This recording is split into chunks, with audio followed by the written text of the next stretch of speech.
नमस्कार विद्यार्थी मित्रांनो, मी निलेश शेकाटे पाटील तुमचं ॲग्री अड्डा या यूट्यूब चॅनलवर स्वागत करतो। आज विशेष बाब अशी की उद्या सर्वांची गटक मुख्य परीक्षा आहेत, जे लोक क्वालिफाय आहेत मेन्सला। यापूर्वी आपण एक गटक मुख्य परीक्षेसाठी स्ट्रॅटेजीचा व्हिडिओ बनवला होता आणि आज आपण महत्त्वाचा उद्याचा पेपर कसा सोडवायचा त्या संबंधी काही गोष्टी सांगणार आहोत। खूप छोट्या छोट्या गोष्टी असतात पण ते आपल्या रिझल्टवर इम्पॅक्ट करत असतात, बरोबर ना। त्याच्यामुळे त्या छोट्या छोट्या गोष्टी आज मी तुम्हाला सांगणार आहे, कारण की उद्या तुमची सकाळी पेपर आहे 11 ते 12 आणि एक दुसरा 3 ते 4 असा पेपर आहे। त्यावर आपल्याला थोडंसं सांगायचं आहे।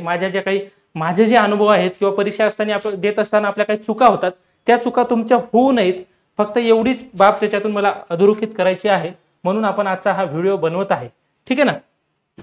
तर आपण आता महत्त्वाच्या काय गोष्टी आहेत त्याच्यावर बघणार आहोत। तर सर्वप्रथम तर तुम्हाला सर्वांना जे मुख्य परीक्षेला आहेत त्यांना सर्वांना मी अगोदर शुभेच्छा देऊन ठेवतो, कारण की माणसाचं स्वप्न असतं की कधीतरी मला मुख्य परीक्षा द्यायला भेटावं, है ना। म्हणजे परीक्षाला मी मुख्य परीक्षेला असावं आणि ती संधी तुम्हाला मिळाली, त्यातच तुम्ही एक भाग्यवान आहात की तुम्ही मुख्य परीक्षेला गेले आणि मुख्य परीक्षेतून तुमची आता फक्त आणि याला तुम्हाला माहिती आहे यातल्या कुठल्याही पदाला इंटरव्ह्यू नाही, म्हणून मुख्य परीक्षेला खूप महत्त्व आहे आणि त्या महत्त्वाच्या स्टेजवर तुम्ही आहात, म्हणून तुम्ही तर पहिल्यांदा स्वतःला भाग्यवान समजून आनंदी राहून आजच्या दिवस है ना आणि उद्याच्या दिवस सुद्धा आनंदी राहून हे 2 दिवस तुम्हाला आनंदानं आणि आत्मविश्वासानं घालवायचे आहेत आणि या परीक्षेला सामोरं जायचं आहे। परीक्षा काय आपण पहिल्यांदा देत नाहीत ना, ठीक आहे ना। परीक्षा आपण यापूर्वी खूप साऱ्या दिल्या, आपलं ग्रॅज्युएशन झाल्यावरच या परीक्षा आपल्याला देतात, म्हणून परीक्षा काय आपल्यासाठी नवीन नाही। फक्त काही छोट्या मोठ्या गोष्टी असतात त्या स्पर्धा परीक्षेमध्ये महत्त्वाच्या असतात, त्याच मी तुम्हाला सांगणार आहे। त्या काही जणांना अगोदर माहिती असतील, काहींनी यापूर्वी सुद्धा मुख्य परीक्षा दिली असेल, ठीक आहे ना। काही लोक पहिल्यांदा मुख्य परीक्षेला असतील, त्या पहिल्यांदा मुख्य परीक्षेला असणाऱ्यांना अजिबात भ्यायचं नाहीये, ठीक आहे ना। अजिबात कुठलीही भीती बाळगायची नाही आणि वारंवार मेन्सला असणारे पण कुठेतरी अपयशी ठरतात, त्यांनी सुद्धा कुठलीही भीती बाळगायची नाही। त्यांनी तर म्हणायचं की आपलं यावर्षी होणारच आहे, ठीक आहे ना। तर सर्वांना त्या मुख्य परीक्षेसाठी शुभेच्छा। आपण एक एक गोष्ट क्लिअर करूया, ओके। तर आपल्याला बोलायचं आहे, एक एक मुद्दा आहे। पहिल्यांदा तर मी उद्याच्या पेपरला तुम्हाला शुभेच्छा दिल्या। आता पेपर 1 आणि पेपर 2 असे 2 पेपर तुम्हाला असणार आहेत, हे तर तुम्हाला माहिती आहे, आता तुम्ही अभ्यास केलाय। सर म्हणताय आता काय हे पेपर 1 पेपर 2 तुम्ही सांगत बसलाय, आम्ही तर सगळं आहे ना, काय ते घोळून पिलंय तसं झालंय ते, ठीक आहे ना। तर पेपर 1 बद्दल मधल्या मराठी बद्दल आणि इंग्लिश बद्दल मी थोडंसं सांगणार आहे, ओके। तर मराठी आणि इंग्लिश बद्दल काय सांगायचंय की बाबा मराठीचे एकूण 50 प्रश्न असणार आहेत, तर 50 पैकी 50 तुम्हाला सोडवायचे आहेत। मराठीचा कुठलाही प्रश्न असं नाही की बाबा सर हा खूप अवघड प्रश्न होता म्हणून मी मराठीचा सोडवला नाही, तर मराठीमध्ये तुम्हाला 50 पैकी 50ही प्रश्न सॉल्व्ह करायचे आहेत।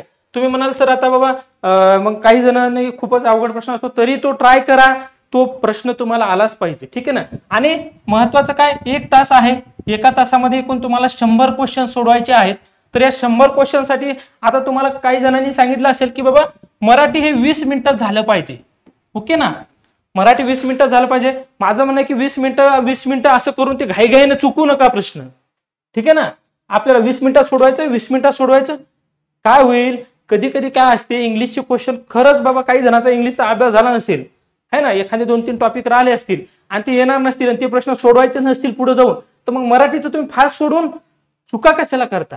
माझं म्हणणं आहे की एक तुम्हाला 20 मिनिटं त्यांनी दिले, मी अजून तुम्हाला 2-3 मिनिटं याच्यात ऍड करून ठेवा, काय अडचण नाही, है ना। 25 मिनिटं लोक जाऊ द्या, पण मराठीचा प्रश्न चुकला नाही पाहिजे। आता काही जणांचं कसं आहे, इंग्लिश तुमचं चांगलं असेल तर झालं, 20 मिनिटात मराठी सोडवा, उरलेले 40 मिनिटं तुम्हाला 50 प्रश्नाला इंग्लिशला द्यायचे आहेत, असं भरपूर जणांचं म्हणणं आहे। पण माझं म्हणणं की 20 ते 25 मिनिटं मराठीला लागणार आहेत। काही मराठीतले क्वेश्चन सुद्धा अवघड असतात। मराठीचा पॅसेज तुम्हाला व्यवस्थित सोडवायचे, 5 पैकी 5 मार्क पॅसेज मध्ये आले पाहिजेत, ओके ना। आणि पॅसेज सोडवायची एक छोटीशी ट्रिक्स मी तुम्हाला सांगतो। आता तुम्ही जसं काही टेस्ट सोडवले असतात तसं सोडवलं तरी चालेल, पण माझं म्हणणं आहे की पॅसेजच्या अगोदर जे 5 प्रश्न आहेत ना, ते 5 प्रश्न ओव्हरलुक करा, 1 मिनिटाचा असो किंवा अर्ध्या मिनिटात असो, नेमकं त्या प्रश्नात काय विचारले। नाहीतर काय होते, आपण पॅसेज जेव्हा सोडवतो है ना, पॅसेज पूर्ण वाचतो अगोदर आणि परत प्रश्न पाहतो, परत पॅसेज मध्ये जातो, त्यामुळे आपल्याला पॅसेज मधलं नेमकं महत्त्वाचं काय आहे ते अंडरलाईनच करता येत नाही। पण जर तुम्ही क्वेश्चन पाहिलेले असले किंवा क्वेश्चन ओव्हरलुक केलेले असले तर तुम्हाला सोपं जातं की बाबा पॅसेज मध्ये महत्त्वाचा मुद्दा कोणता आहे हे तुम्हाला सोपं जातं। आलं का लक्षात तुमच्या? पॅसेज बद्दल बोललो, मराठीला किती वेळ द्यायचा त्याबद्दल बोललो। मराठीचे प्रश्न 50 पैकी 50 सोडवायचे आहेत आणि होकॅबचे पण प्रश्न म्हणजे आपले शब्दसंग्रहाचे जे काही प्रश्न आहेत मराठीवरचे, ओके, 15 ते 20 प्रश्न जे मराठीचे होकॅबवर असणार आहेत ते पण चुकू देऊ नका। आलं का लक्षात मराठीचं?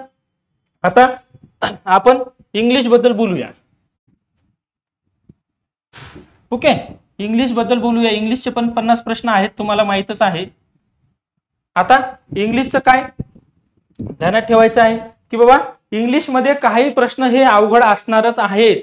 जसे की ते काय असतात, which of the following are right sentences, म्हणजे खालच्यापैकी कुठलं वाक्य बरोबर आहे किंवा कुठलं वाक्य व्यवस्थित आहे, ते प्रश्न जे असतात ना त्याच्यात ग्रामरचे सगळे रूल लावलेले असतात. असे त्याच्यात 3-3 वाक्य असतात, 1 2 3, आणि मग त्याच्यात तुम्हाला हे तिन्ही वाक्यात 3 वेगवेगळे ग्रामरचे रूल्स असतात. कुठं कंपाऊंड सेंटेन्सचा असू शकतो, कुठलं टेन्सचा असू शकतो, कुठला आपला कंडिशनचा असू शकतो. म्हणून हे जे प्रश्न आहेत, माझं तरी मत आहे की ह्या प्रश्नाला वेळ लागणार आहे. म्हणून मी ज्यावेळेस इंग्लिश सोडवायचो त्यावेळेस आपल्याला जे क्वेश्चन अगोदर येतात, जसे की आपल्याला मला टेन्स चांगले जमते बॉ सर, मी टेन्सचा क्वेश्चन सोडवला. मला कंडिशनचं चांगलं जमते, मी कंडिशनचा क्वेश्चन सोडवला. डायरेक्ट इनडायरेक्ट नरेशन मला जमते, तो सोडवला. वाईज जमते, तो सोडवला. आणखीन डिग्रीचा क्वेश्चन मला जमते सर, तो सोडवला. ठीक आहे ना. एक 15 ते प्रश्न जे असतील ते असे ग्रामरवरचे सोपे असतील. एक 4-5 क्वेश्चन मात्र अवघड असणारच आहेत. ते तुम्ही कुठलीही परीक्षा घ्या त्याला असणारच आहेत. आणि त्याचं खूप जास्त टेन्शन घ्यायचं नाही, पॅनिक व्हायचं नाही. आपल्याला एखादा प्रश्न नाही आला तर त्याच्यात काही पॅनिक होऊ नये. 100 प्रश्न आहेत, ठीक आहे ना. आणि पेपर काढणारा असा आहे का बा तुम्हाला सगळेच प्रश्न यावं असाही त्याचाही उद्देश नसतो. आणि 100 पैकी 100 मार्क कोणाला पडतही नाहीयेत. म्हणून इंग्लिशचं सुद्धा तुम्हाला जे अगोदर जमते तो अगोदर सोडवा, आणि नंतर राहिलेले जे काही प्रश्न आहेत त्याच्यात जर तुम्हाला वेळ मिळाला तर ते प्रश्न सोडवा.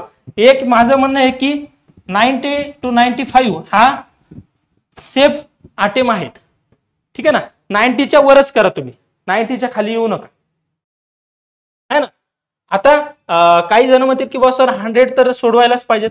माझं म्हणणं सोडवा, काय तुमचे जर प्रश्न चांगले व्यवस्थित बरोबर येत असतील तर येऊ द्या. पण एक 4-5 क्वेश्चन खूपच अवघड असतात इंग्लिशचे म्हणा किंवा एखादा मराठीचा, पण तो सोडून जर तुम्हाला माहितच नसेल, त्याच्याबद्दल काहीच समजतच नाही की प्रश्न सोडवू का काय, त्याच्यातलं काहीच समज नाही, तर सोडून तो निगेटिव्हच जाणार आहे. म्हणून 90 to 95 क्वेश्चन जरी तुमचे व्यवस्थित अटेम्प्ट झाले, योग्य वेळेत झाले तरी ओके आहे. आणि इंग्लिशचा पॅसेज मात्र तुम्हाला सोडवायचा आहे. पॅसेजवरचे 5 क्वेश्चन असतात. सेम पॅसेजची ट्रिक्स मी तुम्हाला मराठी जी सांगितली तीच इंग्लिशला ठेवायची. अगोदर क्वेश्चन वाचून घ्यायचे, क्वेश्चन काय आहे, आणि क्वेश्चन नंतर तुम्ही काय करू शकता, त्यामध्ये अंडरलाईन करू शकता कुठलं वाक्य महत्वाचं आहे, काय महत्वाचं आहे, प्रश्न कशावर विचारलाय. ओके, म्हणजे एक 20 ते 25 मिनिटं तुम्हाला मराठीला द्यायचे आहेत, उरलेले 30-35 मिनिट तुम्हाला इंग्लिशला द्यायचे आहेत. इंग्लिशमध्ये जे अगोदर चांगलं जमतं ते प्रश्न अगोदर सोडवा. जे टॉपिक काय होते, कधी कधी आपण चांगले म्हणजे जे आपल्या टॉपिक चांगले जमते ते जर सोडवले नाही आणि उरलेलं सोडत बसलो तर कॉन्फिडन्स कमी होऊ शकतो. आलं का लक्षात? त्याच्यामुळं पेपर 1 ला व्यवस्थित स्कोर झाला पाहिजे.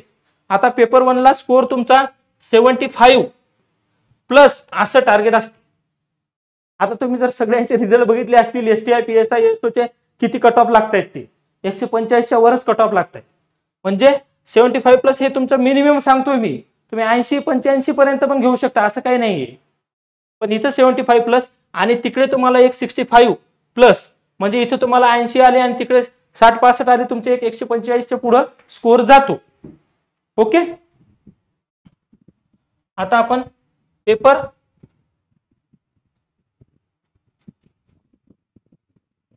2 वर जाऊया. आता तुम्ही मला सर काही तुम्ही अटेम्प्ट कमी सांगताय आणि स्कोर पण कमी सांगताय, 145 पर्यंतच. काही जण सांगतात की 150 तर 160चा टार्गेट ठेवा. माझं म्हणणं आहे की त्या टार्गेटच्या ओझ्याखाली दबू नका, है ना. तुम्ही नाही तर टार्गेट 150 काय 200चं ठेवसाल, पण तिथं जर तुम्हाला कॉन्फिडन्स कमी झाला, टार्गेट माझं होत नाही बाबा, माझे अटेम्प्ट होत नाही, तर तुम्ही तिथं कॉन्फिडन्स कमी करून स्वतःचं नुकसान होईल, असं होऊ शकतं. म्हणून तुम्हाला सांगतो की फ्लक्च्युएट ठेवा. असं काही नाही, कधी कधी अवघड पेपर असला तर कट ऑफ कमीही असतो, है ना. त्याच्यामुळं ते फ्लक्च्युएट ठेवा. असं काही कॉन्स्टंटली हे 100 पैकी 100 झालेच पाहिजे असं करू नका. ओके, तर आता आपण पेपर 2 बद्दल बोलणार आहोत. पेपर 2 मध्ये या सगळ्या गोष्टी आहेत. जीएस आहे, म्हणजे त्याच्यात आपलं हिस्ट्री असेल, जिओग्राफी असेल, पॉलिटी असेल, इकॉनॉमिक्स असेल, मॅथ रिजनिंगचे एक 20-22 क्वेश्चन येणार आहेत. मॅथ रिजनिंगचाही खूप महत्वाचा रोल आहे, सायन्स अँड टेकचाही महत्वाचा रोल आहे, आणि RT-RTS मधलं तर पैकीच्या पैकी मार्क्स तुम्हाला मिळाले पाहिजे. ठीक आहे ना. आता काही जण म्हणतील की बाबा सर मी मॅथ रिजनिंग अगोदर सोडवतो म्हणजे मला तिथे वेळ मिळेल. तसं करू नका. जो सिक्वेन्स आला त्या सिक्वेन्सनं जा. जीएस मधले तुम्हाला हिस्ट्री, जिओग्राफी, पॉलिटीचा चांगला अभ्यास असतो, ते पण प्रश्न चुकू देऊ नका. सेम जसा तुमच्या पेपरला सिक्वेन्स आला तसंच जा. काय होतं, कधी कधी आपण मॅथ रिजनिंग सोडवायला जातो आणि त्याला एवढा वेळ लागतो, मग जीएस येणारही सोपं चुकून जातं. तसं करू नका. जो सिक्वेन्स असेल तोच. आता मॅथ रिजनिंग तुम्ही म्हणाल सर मला मॅथ रिजनिंग फर्स्टला आलं, तर तसं मॅथ रिजनिंग माझं तरी मत आहे, शेवटी तुम्ही जे सोडवायचं ते सोडवणारच आहात, तुम्ही जशी प्रॅक्टिस केली तसं करणारच आहात. पण मॅथ रिजनिंग शेवटचे एक 20-25 मिनिटं तुम्ही त्याला ठेवले पाहिजेत, है ना. मिनिमम 20 मिनिटं ठेवलेच पाहिजेत. मॅक्झिमम तुम्ही ठेवू शकता जास्त पण, ठीक आहे ना. जीएसचे कुठलाही टॉपिक म्हणजे जीएस मधले कुठल्याही सब्जेक्टचे प्रश्न सोडून देऊ नका, सगळे सोडवा. हिस्ट्री असेल, जिओग्राफी असेल, पॉलिटी असेल, इकॉनॉमिक्स असेल, सगळे प्रश्न सोडवा. करंट अफेअर असेल त्याचे पण. आता मॅथ रिजनिंगला एक 20-22 प्रश्न असणार आहे, ते शेवटचा वेळ त्याला एक 20-22 मिनिटाचा ठेवायचा आहे. ओके ना. मॅथ रिजनिंग बद्दल आपण थोडंसं बोलूया. ओके, मॅथ रिजनिंग बद्दलचं तुम्हाला सांगतो. ठीक आहे, पेपर 2 मधला आपण मॅथ रिजनिंगचं बोलतोय. याच्यात पण काय आहे आता टॉपिक है ना. आता काय आहे, तुम्ही प्रॅक्टिस केली असेल, सर्वांनी मॅथ रिजनिंगची प्रॅक्टिस चांगली केली असेल, कारण की एवढं मोठे वेटेज आहे. तर जे टॉपिक आपल्याला चांगले जमतात, म्हणजे बघितलं आणि प्रश्न बघितला की लगेच त्याचं उत्तर आन्सर लवकर निघते. आता या मॅथ रिजनिंग मध्ये सर्वात महत्वाचा फॅक्टर आहे तो म्हणजे टाइम. कमी वेळात ते सोडवून झालं पाहिजे, है ना. नाहीतर बघ सर मला हे 20-22 प्रश्न चांगले जमत होते हो, पण माझा वेळच त्याला पुरला नाही. वेळ पुरला नाही म्हणजे तुला पहिलेच माहित होतं ना वेळ कमीच दिलेला आहे ना. वेळ का तुला 2 तास थोडी दिलेला आहे, 1च तास आहे, त्याच्यातले 20-22 मिनिटं तुला या मॅथ रिजनिंगला द्यायचे. म्हणून वेळेचं भान ठेवून जे टॉपिक आपल्याला मॅथ रिजनिंगचे चांगले जमतात ते अगोदर सोडवा. आपण काय करतो, एखादा न येणारा टॉपिक त्याच्यात घुसून जातो आणि एका प्रश्नाला 2-2.5 मिनिटं त्यालाच जातात आपले. मग आपल्याला बापरे टेन्शन एवढं येते, मग म्हणजे वेळही गेला आणि तो प्रश्नही नाही सुटला. आणि मग पुढे पाहतो पेपर झाल्यावर सर पुढे तर लय सोपेच प्रश्न होते बा, पण मी गेलोच नाही तिथपर्यंत. अरे मग तुला तेच सांगतोय की अगोदर तू ठरव, किंवा हा टॉपिक आता एखादा प्रश्न तुम्हाला ब्लड रिलेशनचा दिसला, ओके ब्लड रिलेशन मला चांगले जमते ना बाबा, कोण कोणाचे आत्या मामा, काका मामा है ना, मावशी कोण आहे ते चांगले जमते ना, तर सोडवते पटकन, त्याच्यातनं उत्तर आलं पाहिजे. एखाद्याचा आता इथं पेपर फोल्डिंगचा एक प्रश्न आला, पेपराची अशी घडी केली तशी घडी केली है ना, तो जर तुला जमत असेल तर सोडव, उगाच त्याच्यात वेळ घालवू नको. माझं म्हणणं की मॅथ रिजनिंगचं काय असा म्हणजे काय काय लोक म्हणते ते काय प्रश्न 5-6 आले होते मग मी मारून दिले 2-2-2-2. अरे तसं मारल्यानं नाही झालं हे ना. आताचं कॉम्पिटिशन तुम्हाला सगळ्यांना माहित आहे, म्हणून मॅथ रिजनिंगचे जे प्रश्न तुम्हाला अगोदर चांगले जमतात ते सोडवा आहे ना, आणि उरलेला वेळ मात्र तुम्ही मग नंतर जे असले शेवटचे मिनिटं त्याच्यात जर न जमणारे असले आणि तरी तुम्हाला वेळ भेटत असेल तर तुम्ही ट्राय करू शकता, पण चांगले जमणारे टॉपिक अगोदर सोडवा. मॅथ रिजनिंग मध्ये हा फंडा वापर करा, नाहीतर काय करसाल घेसाल पहिल्यापासून मॅथ रिजनिंग आणि मला एखादा टॉपिक जमत नाही तरी मी ट्राय करून पाहतो सर. ट्राय आणि एरर मेन्सला ज्यावेळेस तुम्ही पेपरला गेले तेव्हा नसते, ते टेस्ट सिरीज मध्ये असते ट्राय आणि एरर. आणि सर्वांना आपल्याला कुठला टॉपिक जमते नाही जमत हे सगळ्यांना आपापलं माहित असते है ना. आपण किती पाण्यात आहोत, आपल्याला किती जमते हे फक्त आपल्यालाच माहित असते, ठीक आहे ना. आणि ते चांगलं माहित आहे ना, तर मग त्याचा चांगला उपयोग करायचा. उगाच खोट्या कॉन्फिडन्सवर खोट्या आशेवर प्रश्न सोडवत बसायचं नाही की बाबा मला एखादा जमत नाही तरी आता ट्राय करून बघतो, वेळ असतं सोडा, पण तसं नका करू, ठीक आहे ना. आता पेपर 1 आणि पेपर 2 मधलं मॅथ रिजनिंग सांगितलं. जीएस बद्दल आपण बोललोय, जीएसचं कुठलाही प्रश्न सोडायचा नाही आहे, सगळे सोडवायचे आहेत. फक्त एखादा करंट अफेअर तुम्हाला जर नसेल जमत, नसेलच माहित तर सोडून द्या, पण जीएस सोडवायचं आहे. मॅथ रिजनिंगचे तुम्हाला सांगितलं. आता इथं 20-22 प्रश्न असले तर तुमचे 19-20 1-2 प्रश्न जाऊ द्या, पण तेवढे प्रश्न अटेम्प्ट झालेच पाहिजेत. नाही तर मी तुम्हाला ते असे सल्ले देणार नाही की उरला टाइम आणि तुम्हाला नाही जमलं तर मारून द्या एक. तसं काही नसते. एक आणि 2-2 असे कॉमन उत्तर का आलेले नसते तर कुठल्या आयोगाचे आन्सर की बनवता नाही. खूप जण मग ते 5-6 गणित असे उरला नव्हता असं टाइम मग मी मारून दिले काहीच्या काही, मग गेला निगेटिव्ह, तो गेला 1 मार्काने रिझल्ट, जा मग पुढच्या वर्षी परत, ठीक आहे. आणि आरटीआय आरटीएस ची तुम्ही चांगली प्रॅक्टिस केली असेल त्याच्यातनी तुम्हाला मार्क्स येणार आहेत. परत सायन्स अँड टेक मधले काही 1-2 प्रश्न तुम्ही जर खूपच अवघड असले तर सोडून देऊ शकता, मात्र बाकीच्या गोष्टी सोडवायच्या आहेत. ओके, इथं पण तुम्हाला सांगितलंय 90+ आपले झाले पाहिजे. 90च्या खाली असते ते विचारच करायचं नाही, त्यांना सोडून द्यायचं सगळं. ठीक आहे ना, एवढी अॅक्युरेसी काय जास्त म्हणजे 4-5 प्रश्न कसे असतात, खूप अवघड असतात किंवा टाइम पुरत नाही म्हणून आपण ते 4-5 प्रश्न तुम्हाला हे देतोय. तुम्ही म्हणसाल बा सरनं मला 1995 सांगितले, मग मी आता 95च्या वर जातच नाही. तसं नाहीये, वेळ असला तर सोडवा आणि येणार असल्या तर सोडवायचेच आहेत ना, त्याच्यात काय. फक्त काय होईल, बर्डन नको असं माझे 100 झालेच नाही मग देतो मी आता मारून शेवटचे 5-7, काय होय ना तिकडे. तसं करू नका. आलं लक्षात. आता पेपरला जातानाच्या आधी आपण काय करू, आजच्या रात्रावर बोलू. आजची रात्र म्हणजे कोणती, 20 सप्टेंबरची. ही रात्र आहे अंतिम. ते पिक्चरातला डायलॉग तुम्ही ऐकला असेल, 20 सप्टेंबर है ना. आजची तारीख आहे 20 सप्टेंबर आहे. आणि आजची रात्र का महत्वाची सर, तर मी हे 2-4 महिने जी काही मेहनत घेतो है ना, त्याचं फलित उद्या मला मिळणार आहे, त्याचं सार्थक उद्या होणार आहे. म्हणून आजची रात्र शांततेत मला घालवायची आहे. आजची रात्र आनंदात घालवायची आहे, उत्साहात घालवायची आहे. उत्साहात म्हणजे नाही तू म्हणसाल मी रात्रभर झोपतच नाही, तसा उत्साह नाही. ठीक आहे ना, पॉझिटिव्ह माइंड ना आजचा दिवस, आजची रात्र घालवायची आहे. कुठलंही बर्डन घेऊ नका, माझं हे वाचायचं राहिलं, ते वाचायचं राहिलं, आता सोडून द्या. जे काय राहिलं ते राहू द्या. आणि जेवढं वाचलं त्याच्यावर मी उद्या कॉन्फिडेंटली पेपरला जाणार आहे, चांगले मार्क्स पाडणार आहे. हा कॉन्फिडन्स तुम्हाला ठेवायचा आहे. ठीक आहे ना. आज अजून काय करायचंय, आज खूप जास्त रिव्हिजन काय करतात काही जण मुलं, शेवटचा दिवस असला त्याला वाटते मी आता करंट सगळं इयर बुकच वाचून टाकतो आज. तसं होत नसते बाबा. तू इतक्या दिवस अभ्यास केलेला आहे, स्वतःवर विश्वास ठेवा. पहिल्यांदा तर आपल्याला आपल्या स्वतःवर विश्वास असला पाहिजे, स्वतःच्या अभ्यासावर विश्वास असला पाहिजे. बाकीचे नंतर ठेवत असतात, पहिल्यांदा आपल्याला ठेवावा लागतो. बाकीचे तुमचा रिझल्ट आल्यावर तुमच्यावर विश्वास ठेवत असतात की वयाने खरंच अभ्यास केलता. पण स्वतःवर विश्वास ठेवायचा, वेगळं काही वाचू नका. रिव्हिजन माझ्या राहिल्या, हे राहिलं ते राहिलं, काही राहू द्या. आज मिनिमम जेवढं वाचता येईल, कामापुरतं एखादा जिओग्राफीचं काही असतील किंवा काही गोष्टी असतात ज्या शेवटच्या दिवसात वाचायच्या असतात, जिओग्राफीचे घाट रस्ते असतात किंवा पॉलिटीच्या काही कलम उजळणी करायची असते किंवा मराठीचे काही होक्यामध्ये अवघड काही शब्द असतात, समानार्थी वगैरे, ह्याच गोष्टी आज करायच्या आहेत. उगाच नाही तर मी आज घेतो बाबा सर आणि आज सगळं मोरा वळंबेच इथून तिथून वाचून टाकतो.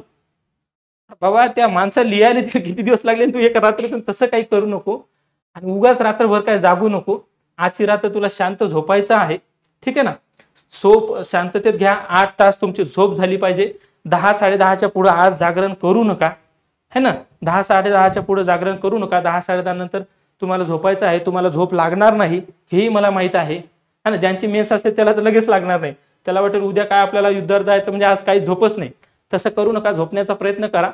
मिनिमम तुमची झोप झाली पाहिजे 7-8 तास, म्हणजे उद्या तुम्हाला फ्रेश वाटेल. झोपले जर नाही आणि तुम्ही जर म्हणजे मी आता रात्रभर वाचत बसतो तर त्याच्यातून काही साध्य होणार नाही. म्हणून कॉन्फिडेंटली आजचा दिवस व्यवस्थित घालून, आज कुठलाही नॉनव्हेज वगैरे बेत करू नका, है ना. मसाल्याचे पदार्थ तेलकट तुपकट खाऊ नका.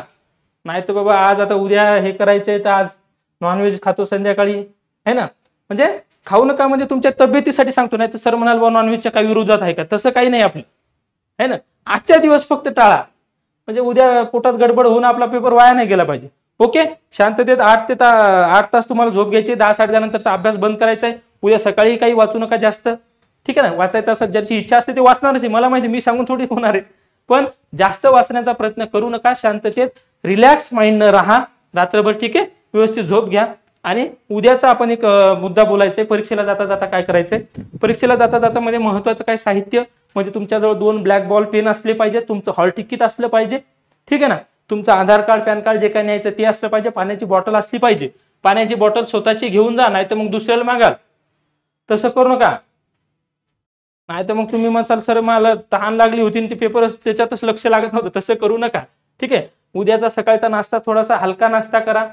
खूप हेवी मसाल्याचं तेलकट तुपकट सकाळचा नाश्ता करू नका. ठीक आहे ना. साऊथ इंडियन असेल तर ते प्रिफर केलेलं चालेल. एखादी आपली इडली असेल ते प्रिफर केलं तर चालेल. ठीक आहे. चहा जास्त घेऊ नका, नाही तर त्याने ऍसिडिटी होते परत. आणखीन काय, वेळेवर तिथं पोहोचा. जिथं सेंटर असेल तिथं आजच जा. संभाजीनगरला असेल, अमरावतीला असेल, इतर खेड्यात तुम्ही राहत असाल कुठं जिल्ह्याच्या ठिकाणी, तिथून आजच तिथं जा. उद्या सकाळी जातो सर डायरेक्ट पेपरला जातो, तसं करू नका. कृपया तसं करू नका. आणि सर्वात शेवटचं म्हणजे आत्मविश्वास तुम्हाला सोबत घेऊन जायचा आहे परीक्षेला जाता जाता, है ना. की बाबा माझं होणार आहे, मी सिलेक्ट होणार आहे, माझा पेपर चांगला जाणार आहे, अशा पॉझिटिव्ह ॲटिट्यूडनं उद्या तुम्हाला पेपरला जायचं आहे. ठीक आहे ना. कुठलेही निगेटिव्ह विचार मनात आणू नका की माझं हे राहिलं ते राहिलं, असं कृपया करू नका. खूप आत्मविश्वासानं या गोष्टीला सामोरं जायचंय. तुम्ही पहिल्यांदाच तर भाग्यवंत आहात की तुम्हाला मेन्सला संधी मिळाली आहे आणि तुम्ही याच्यातून पार करून पुढे जाणार आहात. म्हणून सर्वांना उद्याच्या पेपरला कॉन्फिडेंटली सामोरं जा. कुठल्याही काही अडचणी वाटत असतील, काही जर तुम्हाला भीती वाटत असेल, भीती तर अजिबात बाळगायची नाही. परीक्षा आपण काय पहिल्यांदा देत नाही. पहिल्यांदा कुठली गोष्ट करताना भीती असते, पण परीक्षा आपण यापूर्वी किती दिल्या आहेत. आणि एक तुम्हाला अजून सांगतो की अजूनही खूप साऱ्या म्हणजे सिलेक्शन झाल्यानंतरही परीक्षा जीवनात चालूच राहतात. म्हणून परीक्षेचं टेन्शन घ्यायचं नाही. कॉन्फिडेंटली मी माझा अभ्यास 3-4 महिने झाले करतोय, चांगला अभ्यास मी केलाय, हे विचार मनात ठेवा. चांगला अभ्यास केलाय, चांगलं होणार आहे आणि मी उद्याचा पेपर चांगला देणार आहे. या विश्वासाने तुम्हाला समोर उद्याच्या पेपरला जायचं आहे. पहिला पेपर झाल्यानंतर दुसऱ्या पेपर मधला जो ब्रेक आहे त्यामध्ये जास्त स्ट्रेस घेऊ नका. माझा पहिला पेपर असा गेला, तसा गेला, हे गेला, पहिल्या पेपरवर चर्चा करू नका. पहिला पेपर उघडूनही पाहू नका. दुसरा पेपर होईपर्यंत जे झालं ते झालं. दुसऱ्या पेपरवर व्यवस्थित फोकस करायचंय. मला दुसरा पेपर चांगला द्यायचा आहे असा विचार दुपारच्या वेळात करा. दुपारच्या वेळेतही हलका नाश्ता करा. कुणाला ज्यूस घेता आलं, काही नाश्ता चांगला नाश्ता करता आला तेवढंच करा. बाकी तेलकट तुपकट आणि खूप मी हेवी जेवण दुपारच्या टायमात करू नका, नाहीतर पेपरामध्ये झोप येईल. ठीक आहे ना. अजून दुपारच्या पेपरातलं म्हणजे मध्यातल्या वेळात दुपारच्या पेपर मधलं काही रिवाइज वगैरे करतो असं काही अजिबात करत बसू नका. नाही तर मॅथ्स रिजनिंगचे गणित सोडून पाहतो असं काही करू नका. सर्वांनी कॉन्फिडेंटली उद्या पेपरला जायचंय. सर्वांना पेपरसाठी खूप खूप शुभेच्छा. आज रात्रभर आणि उद्या सकाळी तुम्हाला कोणाला काही वाटलं, अडचण असली, तुम्ही मला संपर्क करू शकतो. सर्वांना धन्यवाद. सर्वांपर्यंत मेन्सला असलेल्या विद्यार्थ्यांपर्यंत हा व्हिडिओ पोहोचवा. सर्वांना खूप खूप शुभेच्छा.